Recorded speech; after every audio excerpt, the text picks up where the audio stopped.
Breaker, this is Brick Joke. What's your 20 comeback? Breaker, this is the Sussex Gimp. We read you loud and clear.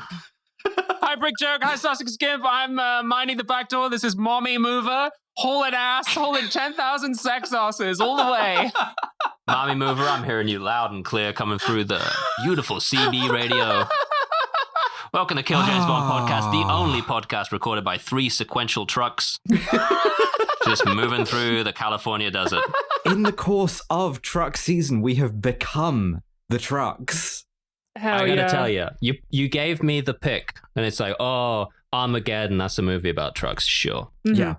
The Irishman, that's a movie about trucks, sure. I challenge you to find a frame of this movie that doesn't have at least one truck in it. This is one of the most about trucks movies I think I've ever seen. I would say this is about trucks. I would say so, because today, Devon, it is your bonus pick, and it's Convoy, the 1978 entry. I would say the definitive entry in the small, weird category of movies made after novelty songs. Yeah, this is the movie of the song Convoy, which I had never heard before watching the movie, which is very funny. I was like, why did they keep playing this fucking song? All right. But it's a pretty straight adaptation of the song Convoy. That's true. It really does. So the thing to know is that CB radio was a fad in the 70s because truckers used it to communicate. Mm-hmm. And so functionally, this is sort of like subculturally, if you had a movie called Group Chat after a song entitled Group Chat, the chorus of which is, we got a big old group chat posting through the night. Come on and join our group chat. Ain't she a beautiful sight? Group chat. And CB radio lasted a couple of years and then disappeared without trace. Oh, do truckers not still use CB radios? I don't think it's a cultural phenomenon in the same way. I guess they don't all, like, by default use it, I suppose. Which is that's a shame. You should be able to do this. These days, they're all texting and driving is the thing. Oh, yeah, they're in a group chat. Jerking off with the one hand, texting in the other. This day, they're driving on the highway. They're screaming down 95 kilometers per hour. They don't know what any of that means, but they got their phone up. They're staring at it. They're on ChatGPT. Generate me a video of me meeting Iron Man.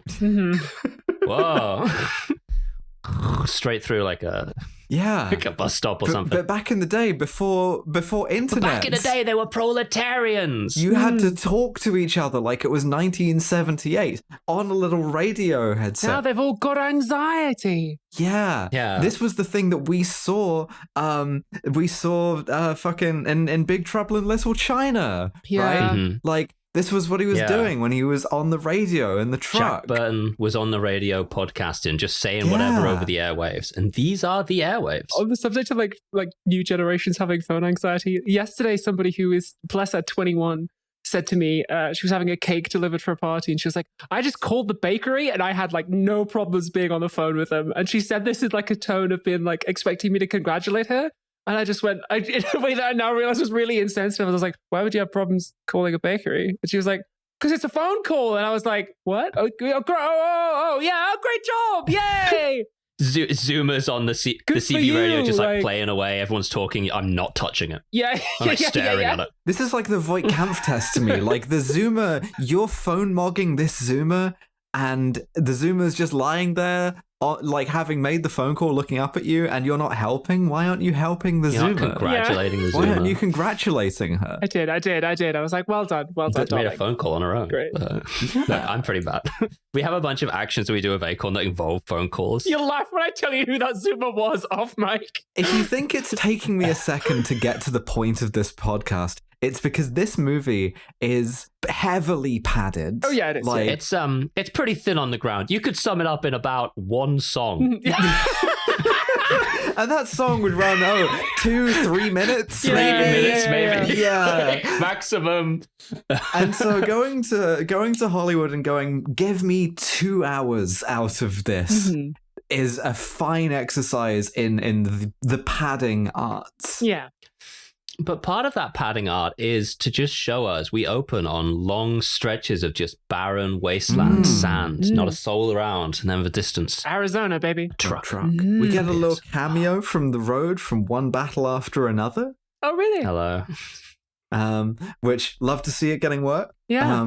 And just the credits promise so much. If you hand me a credit like and featuring Ernest Borgnine as Dirty Lyle, amazing. And he does a He's so great good at job. it. Oh yeah, He's a very racist cop. that's for true. sure. That Oh, is yeah. true. Yeah, But yeah. so what we're doing out in the Arizona desert is a Jaguar XKE convertible sports car is overtaking an 18-wheeler, and he immediately tries to sort of like honk the horn to like, I guess, bait her into a duel type situation. I'm like, straight up, you got to duel this woman like right away because she overtakes him, and then Yeah, the Jaguar is being driven by this sexy lady, and the truck is being driven by an all American hero, Mr. Trucker, Mr. Trucker, Chris Christopherson. Rubber Duck, as Mr. we will Trucker. learn his name is. Yeah.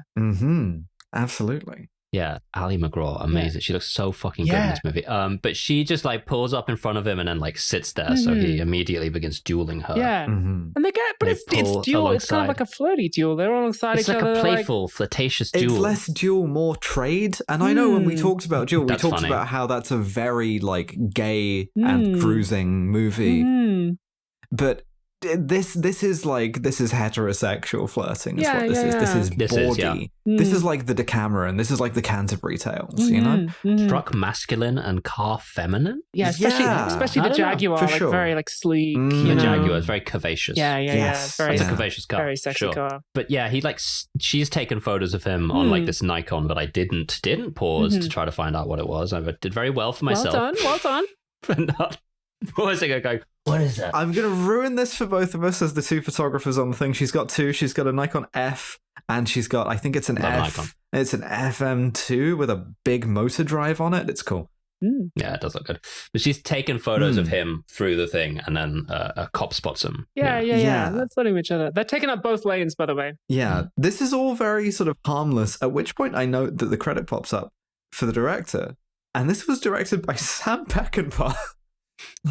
The guy who did The Wild Bunch, the guy who's the reason why the gunshot effects in Red Dead Redemption 2 are the way that they are. Like, the man who brought gore to the West.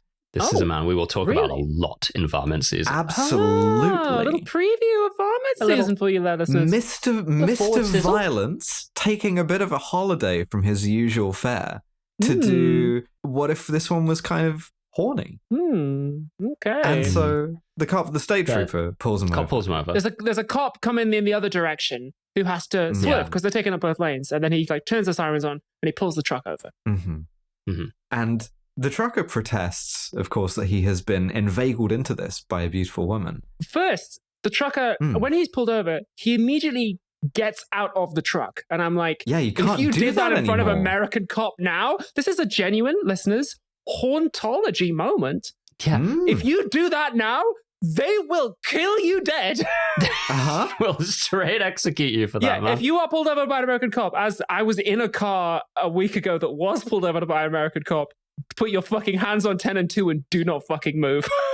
Yeah. Because if you fucking blink, they will kill I'd you. make that fuck up 100%. I would get out of the car and be like, hey, officer, like wave Bang, at him. bang, bang, bang, bang. Yeah, you've been shot a Eat million fire. times in the head. Yeah. I feared for my life and the lives of my fellow officers. Bang, bang, bang, bang, bang. But Chris Christopherson, he's jumping out of the truck in his double denim. He's making fast lunges for his Smith & Wesson novelty gun-shaped wallet in the back of his waistband. He's asking the cop if he wants a bridge named after him. There is nothing this guy won't do. Fuck, that's good. And he grabs his he's got his trucker log, his logbook, and he chucks it over to the guy, and the guy's Also gun-shaped. also my novelty gun-shaped truck log. Catch. But the thing is, this cop isn't engaged in a sort of war against all civilians. This cop is engaged in a shakedown, right? Yeah. Like Yes. most of the cop stuff happening here is in pursuit of legalized robbery, right? Either in the form of fines or air quotes, fines to just take bribes off of truckers. I'm going to cite you for something that's got like £100 fine, $100 obviously. hand us something over. dangerous driving and speeding. And then we see this is a great character establishing moment, right? Is that you put your main character in a situation in which they have to make a choice, and the choice reveals something about them. And like, we reveal that our trucker, Mr. Rubber Duck, is wily because he says, well, it's all worth it. Because the girl driving that Jaguar was smoking hot, and she just wasn't wearing any underwear, man.